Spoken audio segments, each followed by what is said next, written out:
For those who don't know, my name is Barrie Zwicker. I do have a book for sale back there called The Towers of Deception, the 9/11, the media cover-up of 9/11, and in the back of it is a DVD called The Great Conspiracy, the 9/11 news special you never saw, and it's on sale for a reasonable price. And it's in the bibliography, I guess. Now, I prepared a few notes because I want to go from Graeme's marvelous specificity and clarity about the 9/11 false flag operation and the anthrax false flag operation to a broader and longer view, I mean a more general one. And I borrow from the book by Ronald Wright, who's a Canadian anthropologist and novelist and historian. He wrote a book called A Short History of Progress, and more recently has done one called What is America?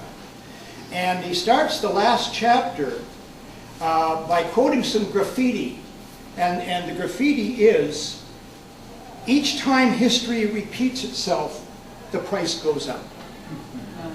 And in his book, he emphasizes the serial oligarchies that have ruled humankind for most of human history. This seems to be the default. Domination of the many by the few. You can have dictators, that's domination by one. You can have various forms of democracy, which are roughly the people deciding, to one extent or another, the important decisions that need to be made. But then you have oligarchy. And Michael Prenti wrote a book called Democracy for the Few. That says it pretty well too. Now the oligarchs, and they always have their Machiavellian minions. I mean, there's always fleets of bureaucrats and lawyers and scientists and even clergymen who are willing to back up the establishment, to rationalize for it, to make excuses for it, to apologize for it, and to promote it.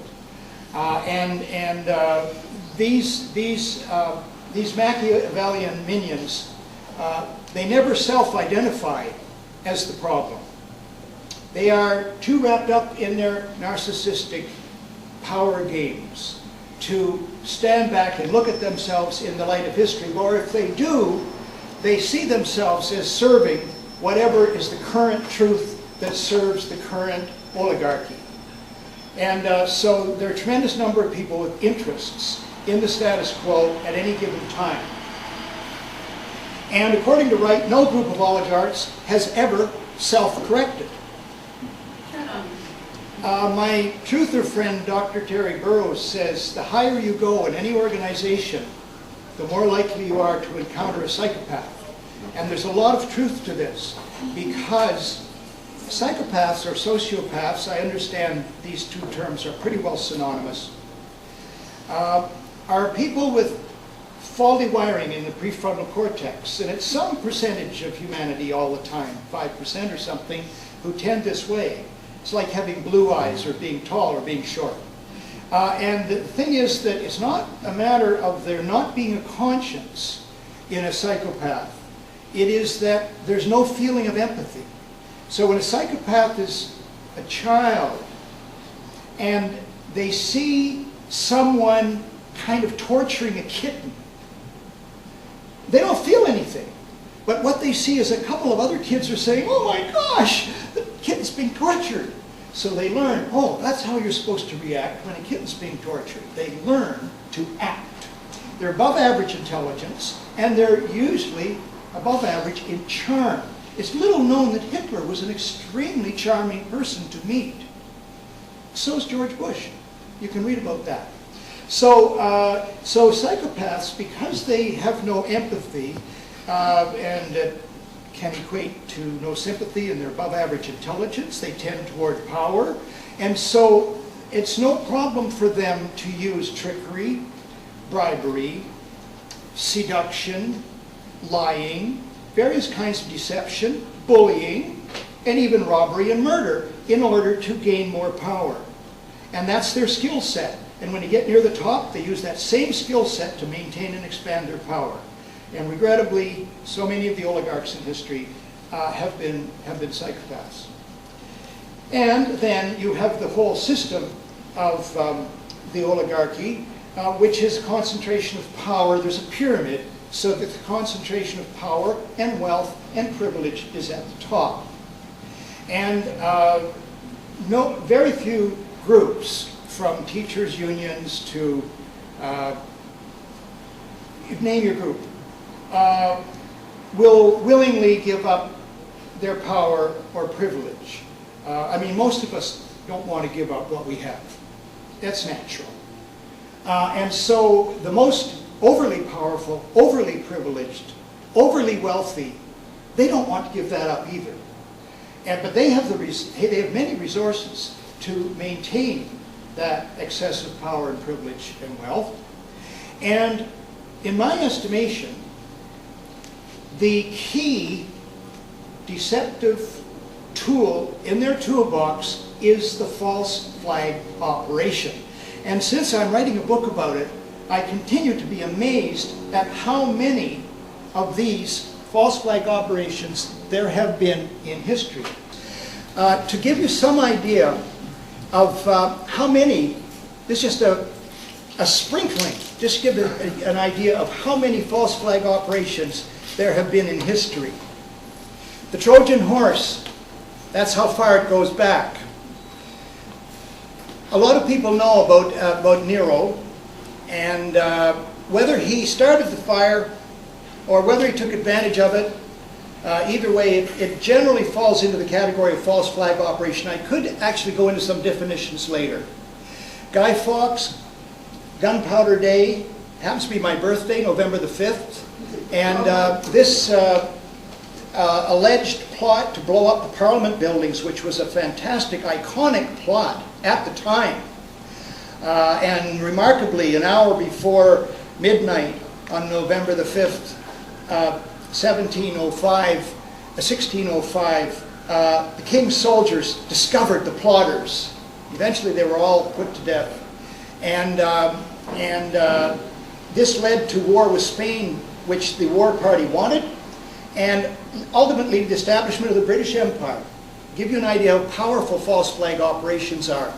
There's the beginning of the American Revolution. The story is that it was fomented.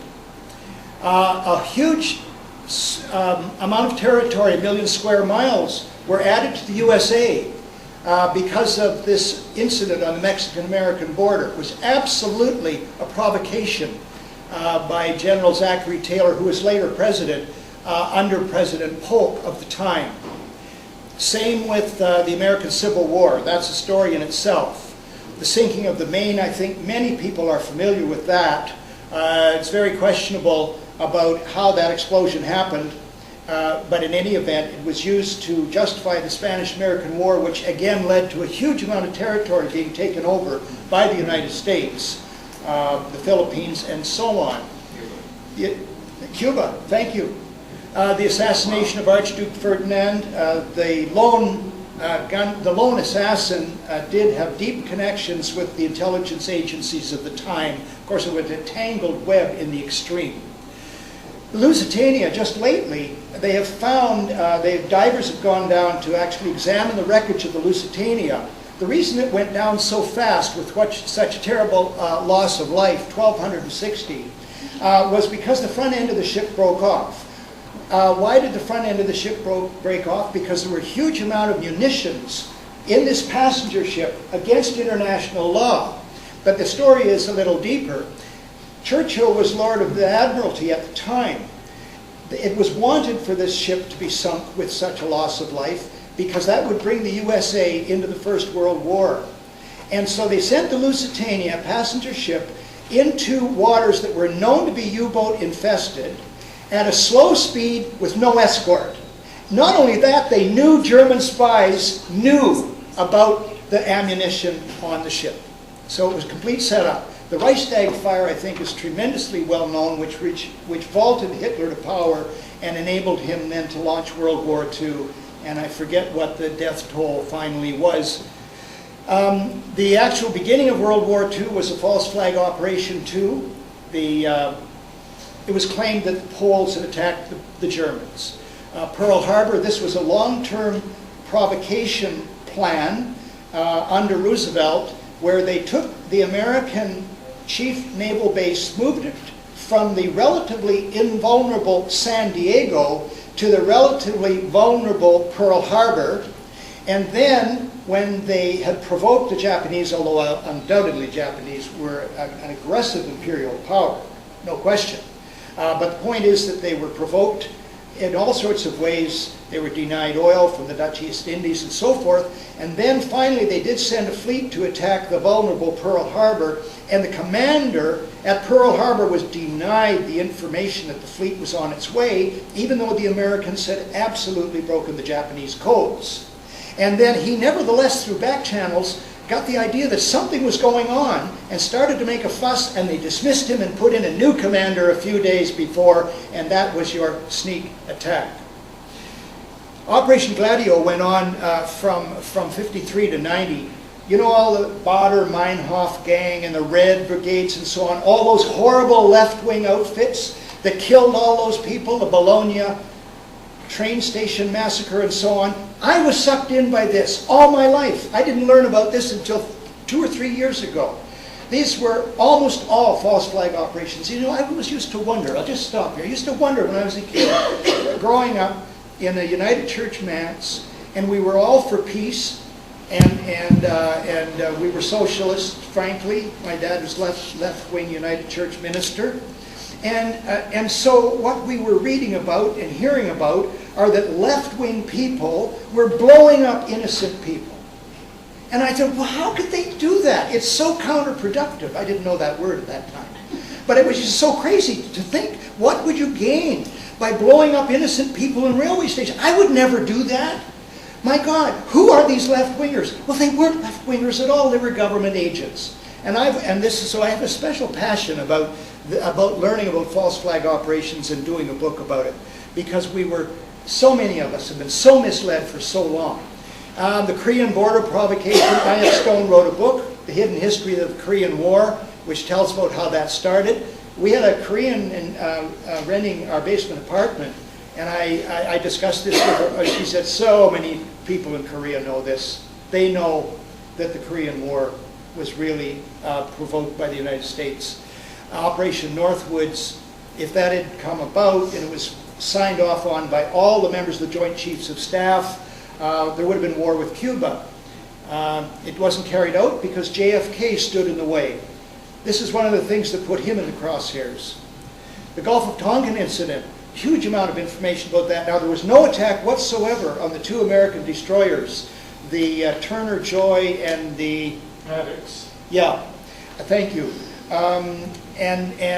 It was a put-up job, but it was the justification for the Tonkin Gulf Resolution, which passed in the House of Representatives unopposed and passed in the Senate 88-2, justification for the continuation of the Vietnam War, which took 58,000 and 3 American and 3 million Vietnamese lives, and others in Cambodia and Thailand. Complete false flag operation. La Belle Discotheque, that justified the attack on Libya that Reagan did. I think a lot of people here know about the Kuwaiti incubator baby fraud. This was the Kuwaiti ambassador's daughter who broke down into tears after she was coached by Hill and Knowlton. The World Trade Center bombing, there are people rotting in the slammer today who are innocent of that. Oklahoma City, there's a thick book put out by people in Oklahoma City who say that the explosives that Timothy McVeigh had in his Ryder van could not have caused so much damage as was caused at the Murrah building. And it turned out that that building held all the files for the Iran-Contra hearings. It's what Webster Tarpley calls a warehouse job. The Pentagon strategy of tension, that's just an actual plan to cause trouble for other groups to see if they will respond. So it's a provocation plan